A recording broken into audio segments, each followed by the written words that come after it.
This is Field Notes from the Proving, short reflections from inside the process of building a life that's earned, not perfected, earned.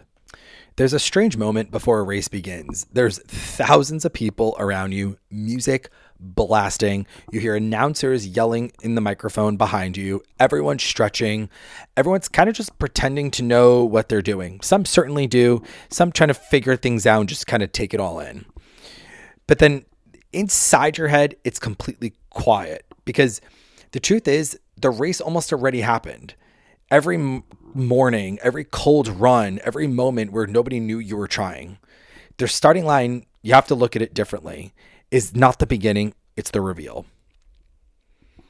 I remember the drive into Norfolk. Like, the traffic was chaos. Cars everywhere. Parking garages filled up. And immediately my perfectionist brain kicked in.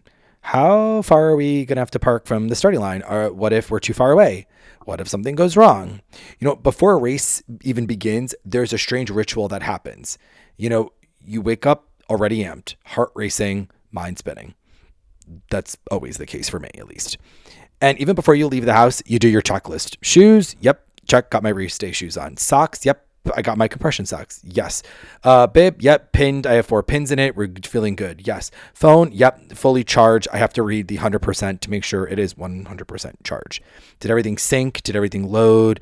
Did I pack everything? Okay, then I ask my certain question. Should I have coffee? Should I not have coffee? And suddenly you realize something almost ridiculous. All I'm doing is going for a long run. That's it. The same thing that I've been doing for months. But the moment it becomes a race, something about it feels so completely different.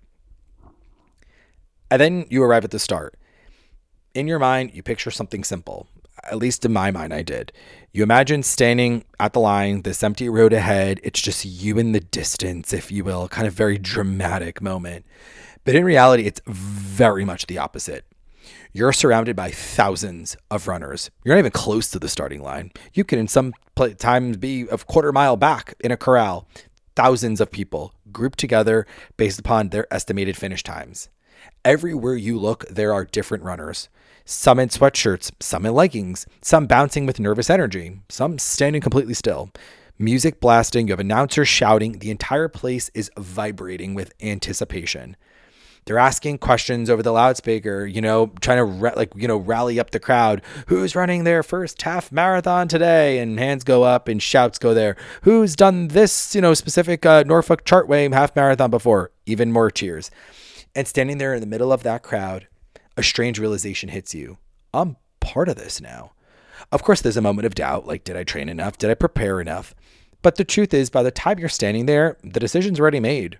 Not once did it cross my mind not to run. However, I certainly had nerves. I mean, of course, because I wanted to do well.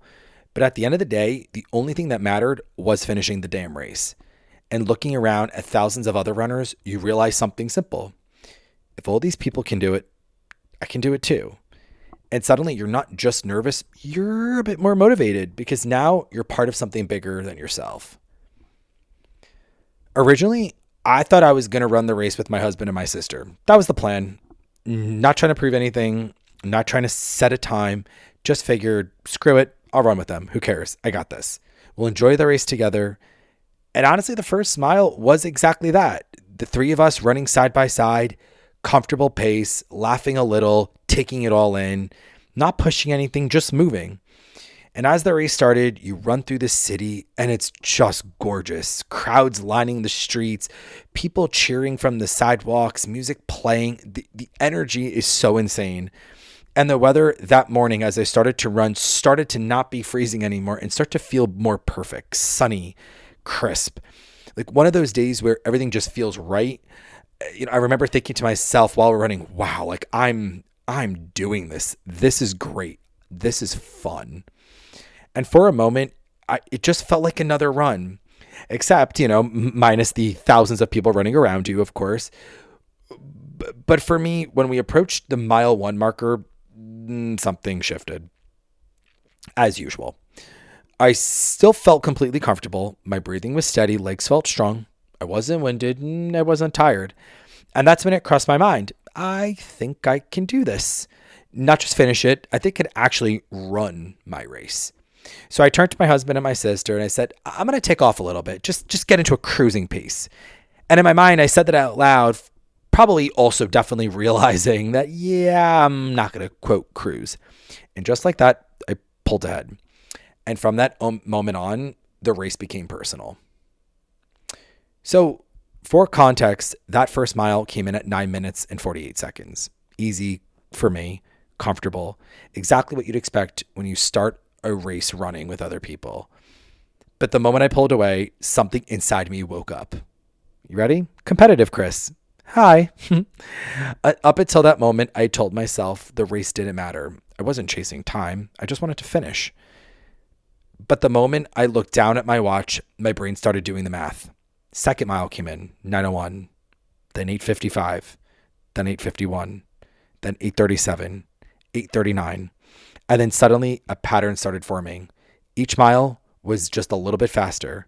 Then mile 7, 8:12, mile 8, 8:10, mile 9, 8:06. And now my brain was locked in because somewhere along the way, I became obsessed with something runners talk about all the time: negative splitting, running each mile faster than the last, starting controlled and finishing stronger. But it wasn't until mile 10 that I realized something, that I had a chance to absolutely crush my time. And once that thought entered my brain, well, that was it. That's when I started to absolutely haul ass. Mile 10, 8:11, mile 11, 7:34, mile 12, 7:31. And by that point, I knew exactly what was happening. I wasn't just finishing that race anymore. I was pushing to see what I could really do. Mile 13, 7:18. The final stretch, the last 0.03 miles, I pushed even harder, 7:10 pace. Because when competitive Chris shows up, he's not interested in cruising. He wants to see what will happen when you stop holding back. When I crossed the finish line, the clock showed something I couldn't believe. Sub 2 hours. My watch read 1 hour, 51 minutes, and 12 seconds. My legs were completely dead. Everything hurt. I actually remember my right hand hurting so much because I was holding my phone in my hand for 13 plus miles. My heart, though, was so full because I actually did it. I was so excited to tell everyone, to say it out loud that I run my first half marathon, to say that I'd done something difficult on my own. And in that moment, I didn't feel the cold. I didn't feel the pain. I didn't feel anything except adrenaline and somewhat disbelief. But the moment that stayed with me the most happened after I finished. I stood near the finish line, watching for my sister and my husband, waiting for them to come through. And when they did, I was cheering as loudly as everyone else. So proud of them, so happy for them, because finishing something like this changes you. I wore the medal proudly that entire day. And brace yourself, and this might sound strange, but that moment was one of the first few times in my life where I can honestly say something. I felt proud of myself. Truly and utterly proud. And if I'm being honest, it might be the first time in a very long time, and honestly, maybe even ever, that I actually felt proud of myself. And of course, after every race, there's always the large question that every runner asks: would you do it again? And in that moment, you laugh a little because, everything hurts. Your legs are destroyed. You're freezing. You're tired. So the answer feels obvious. No, absolutely not. Maybe this is just a one-time thing and we'll see what happens. LOL. We'll see about that. That night, we went to bed early, super proud, super tired. After the race, we went out for lunch together, and the three of us were completely tired. Sore, walking definitely funny, maybe limping a little slightly too. Nothing crazy though. Just the deep exhaustion that comes from doing something your body had never done before. But honestly, it felt incredible. We wore our race shirts, we wore the medals so proudly, like little kids who just accomplished something huge. Because that's exactly what it felt like. We were beyond thrilled to just have done it. But here's the ironic part. Most people assume that after a race like that, you want to go absolutely wild with carbs. Huge bowl of spaghetti and the bread and the desserts and the pasta. A full runner celebration. Except that's not what happened. Because at that point in my life, I've been completely free of complex carbs and sweets for over 11 years. No bread, no pasta, no pizza, no cookies, no cake, no candy, no gluten, Nothing. So, spoiler alert, I trained for my first half marathon, ran the entire race, and finished 13.1 miles without eating bread, without eating desserts, without cheating on that diet for more than a decade. And why that happened is a story for another time. That race in Norfolk wasn't the end of something, it became the beginning. Because once you prove to yourself that you can do something difficult, the question changes. Not, can I do this? But what else am I capable of? And tomorrow the work continues.